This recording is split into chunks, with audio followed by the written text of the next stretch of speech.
Guys, പാടം പൂത്ത കാലത്തിലേക്ക് എല്ലാവർക്കും സ്വാഗതം. ഗായ്സ്, പാടം പൂത്തിട്ടില്ല ഗായ്സ്, പാടം കരിഞ്ഞു പോയിരിക്കുകയാണ് ഗായ്സ്. അവിടെ ഒരു നണ്ട് ചത്ത് കിടക്കണു ഗായ്സ്.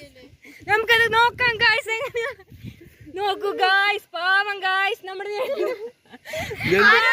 തല്ലിക്കൊന്നതാണ് എന്നാണ് സംശയം. പക്ഷേ ഞങ്ങള് ന്യൂസിലൊക്കെ കൊടുക്കാന്ന് പറഞ്ഞിട്ടാണ്. ചിറ്റൂർ സ്റ്റേഷനിൽ എന്തെങ്കിലും കംപ്ലൈന്റ് കൊടുക്കുക. എല്ലാവരും ആകെ വിഷമത്തിലാണ്. എന്തായാലും CBI ഒക്കെ വരുന്നുണ്ട് എന്നാണ് കേട്ടിട്ടുള്ളത്. മൂന്ന് ഡോഗ് സ്ക്വാഡ് വന്നിട്ടുണ്ട്, പക്ഷെ ഒരു ഉപകാരമില്ല ഗൈസ്. അതെ അതെ അതെ. എന്താ ചെയ്യുക, ഈ മരിപ്പിനെ കുഴിച്ചിടണം, അതിന്റെ കർമ്മങ്ങളൊക്കെ ഞങ്ങൾ ചെയ്യുന്നുണ്ട്. അതായത് ആരോ തല്ലിക്കൊന്നിട്ടിരിക്കുകയാണ്, തല്ലിക്കൊന്ന് അതിനെ മൃഗീയമായി തല്ലിക്കൊന്നിട്ടിരിക്കുകയാണ്. ഞങ്ങൾ എന്തായാലും അതിന്റെ ആത്മാവിന് വേണ്ടി ഞങ്ങൾ പ്രാർത്ഥിക്കുകയാണ്. എന്തായാലും ഞങ്ങൾ